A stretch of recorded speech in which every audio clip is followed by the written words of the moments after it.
In this video, we are going to go over contingencies. We understand as real estate agents, and we're dealing with contracts all the time, that we kind of overlook the simple meaning of what contingencies can represent in a contract, and we get the questions from sellers and buyers. And in this video, we're going to go over the top 4 most popular contingencies in a contract, so stick around.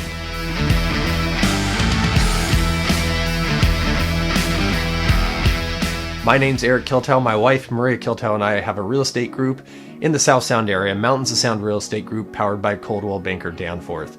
If you guys have questions about today's topic or any other real estate related topics, please feel free to reach out. We are always here to help. Remember to like these videos on Facebook and Instagram. If you're watching on YouTube, hit the like button and the bell notification, and you will get notified every time we put out a new video. Okay, so let's get into what are contingencies. And if you Google the definition, it says depending on certain circumstances. So certain things have to be met in order for the contract to keep moving on, those circumstances. And really, we're going to talk about you as a buyer.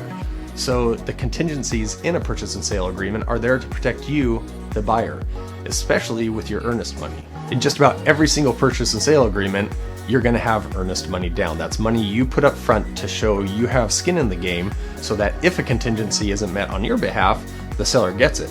However, these contingencies, if something happens with an inspection, financing, or something, you still get your earnest money back. So the financing contingency, that is there to protect you, the buyer, if something happens while you're under contract. So typically, from the time you write an offer till the time an offer or the deal is closed is typically 30 days, sometimes 45 days. So let's just say something catastrophic happens during that time and you lose your job. Well, now you can't meet the minimum qualifications for your loan agreement and the financing contingency, then you can get your earnest money back because now you don't fulfill that side of the financing contingency.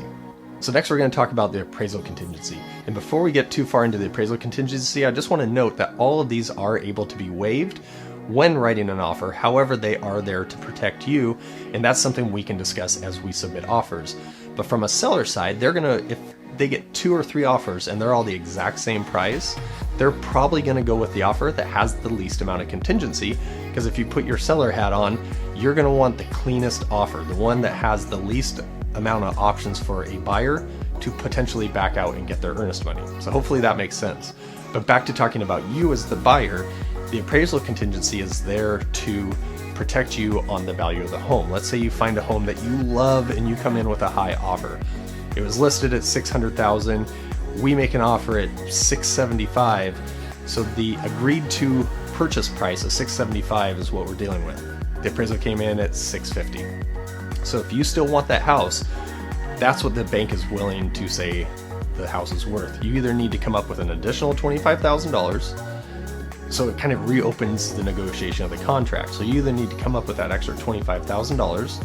The seller can back the price down to what the appraiser said that the house was, or the deal can be done, you don't pay that amount, and you get your earnest money back. So again, it's there to protect you, but it doesn't kill the deal if it doesn't come in. There just reopens the negotiation of the contract. Third is the home inspection. And this is probably the one that most people are the most familiar with. And it's one that we always advise our clients to get. And with the home inspection, they go through and touch on everything within the home. And a lot of times the home inspection report can be a little intimidating if you've ever seen it. We've had clients say, oh my gosh, I don't know if I can deal with all this stuff. And really, we look at it and we go, no, that's all kind of normal stuff. You're looking for big ticket items, say furnaces, electrical panels, roofs, foundations, that sort of thing. And you can also get a sewer scope within that. Now, the remedies for the inspection contingency are, you can look at it and say, okay, I know I have these things to fix on the house, because remember, most houses aren't brand new. You're buying a used house, so it's going to have certain issues that come along with it. But you can either say, okay, I can live with what's in this inspection report, or 2, no, I need these done. Do I want them done prior to closing, which may delay closing, or try to ask for concessions from the seller at closing so that you can get those done down the road and you can still close on the house on time. With those, whenever you come back to the seller can say, nope, I don't want to do any of it, and we're done, in which case you would get your earnest money back, or you guys can negotiate on a cost. Maybe say, okay, they're going to give you half the amount, or they're going to do some things and you do other things. So really all of these just reopen the negotiations of the contract to make sure it's a win-win for both parties. And so the last contingency that we're going to touch on for today is the title contingency. And really that's just there to make sure that the house that you're buying has a free and clear title.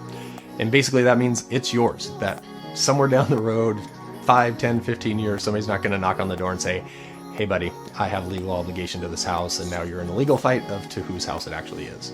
And there are things that can pop up at the last minute on titles that, if it's a new construction, maybe they haven't paid certain subcontractors, and that needs to get paid before your house can close. And so these are just for the most common contingencies that we see in a purchase and sale agreement, but really there are so many more contingencies within a purchase and sale agreement, and that really is why you need a professional and knowledgeable real estate agent and team that's there to help guide and navigate the purchase and sale agreement. So make sure to reach out to Maria or I. We're happy to answer any questions that you might have, and I know that there will be a ton around this topic. Remember to like these videos on Facebook and Instagram. Go over to YouTube, like them there, hit the bell notification, and you will be notified every time we put out a new video. So thanks again for watching, you guys, and we will see you on the next one.